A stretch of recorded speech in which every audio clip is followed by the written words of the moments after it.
shall temporarily take on their assigned seats, continue to observe seatbelt sign alert throughout the flight.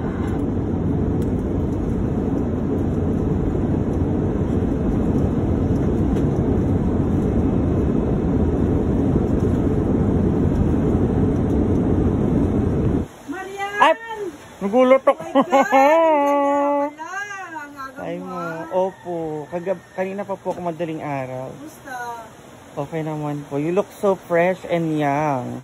Hi everyone! So ayan na po, boarding na po. Tinatawag na po lahat ng nasa taas kasi nasa baba po ang aming airplane. Ayan ang aeroplanong sasakyan po namin yung nasa baba. Kaya lahat po ng nasa taas ng mga naka-check-in ay pinapababa na po. Ayan. Bababa na po tayo at makita na po natin ang pila ng kanilang mga passengers going to Cagayan de Oro. And pinaparedy lang po yung ticket namin and then the ID para makasakay na po kami sa shuttle. Ang bongga talaga ng shuttle nila. Hindi nagsisiksikan, so kailangan lang is magkaroon ng bawat chairs para makaupo na. Ayan. Pa-sweet lang po, pa-cute ng pa-cute. And then, ayun na po yung sasakyan naming aeroplano. Ayan. Kitang-kita niya naman po yung antok na yung mata ko. And pababa na po at pasakay na po kami ng aeroplano isa-isa. Ang galing. Dati kasi parang una-unahan lang para makasakay. Ngayon talagang pila-pila na para at least proper ang pagsakay ng mga bawat pasahero. Nakakatawa lang kasi hindi naman yung ganyan dati. Nung sumakay ako nung last. Ayan. Walang magmamadali, walang tulakan. So, fresh lang. Nakaupo na ako agad. Ayan, nakaupo na ako. Ayan.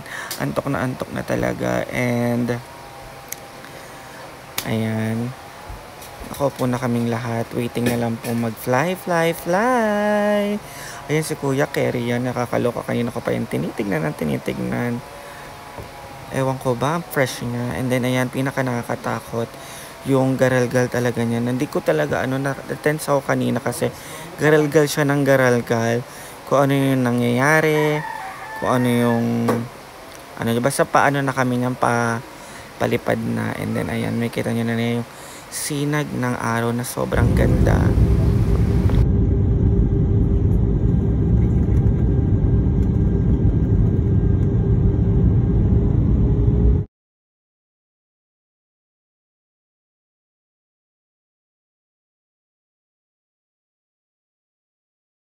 So ayan, at nakababa na po tayo ng aeroplano and ayan, palakad na po tayo papalabas ng Philippine Airlines. So rampa-rampa muna. Ayan. So isa-isa po kami nakalabas dyan para madali kami makalabas. Ayan. Then tatambay muna ako dyan sa entrance. Ayan. Dyan po ako tatambay kanina. And ayan, kasi sinabi nila isa na lang daw yung kailangan para sa bus. Sa shuttle na sasakyan. Kaya naglakad na ako papunta sa shuttle. And then ayan, murang-mura lang po siya sa halagang 200 pesos from airport going to Agora na yan. Ayan, 200 pesos. Tapos sa front seat pa ako. Hindi naman ako sanay sa front seat. And then wala akong choice kaya sa front seat na ako. Subject for replenishment. Ang pundo binaligikan sa Commercial Welfare National Office. Sa sila-sila mo, alam na kayo kinamayo pa yung balita ko na sa mga mix. Ang kinita na ng service ni Governor Javier para ini ang initiative ni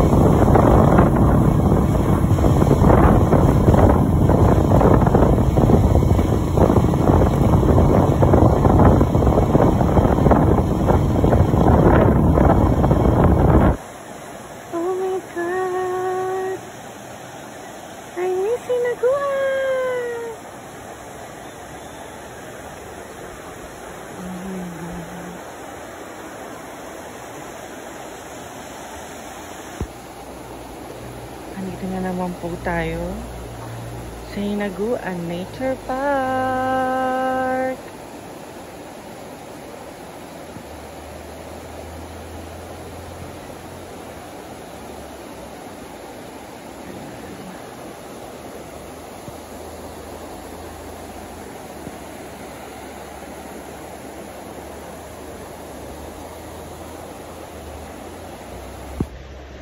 everyone! So it's me again. Oh, I'm back!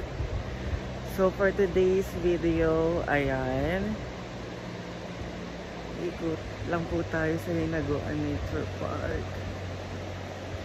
Ay, naglilinis po sila doon. Si Amanda tsaka si Ate Donna, I think.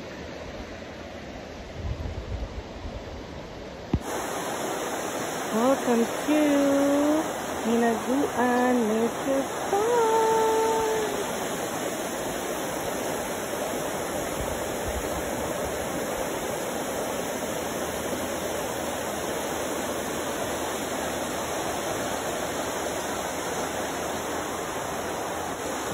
So, ayan, wala pong tao ngayon.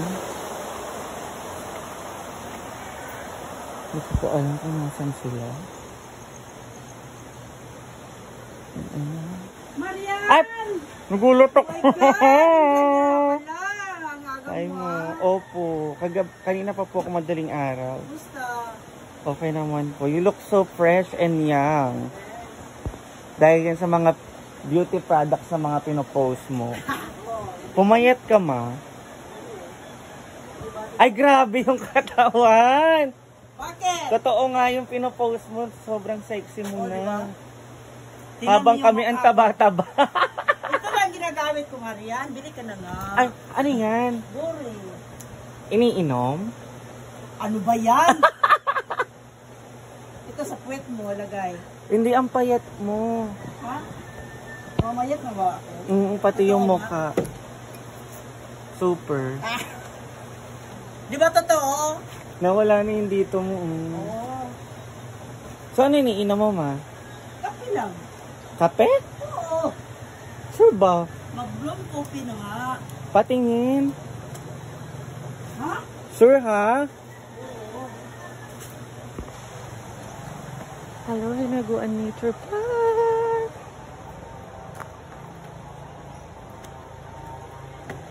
Wala pong tao today.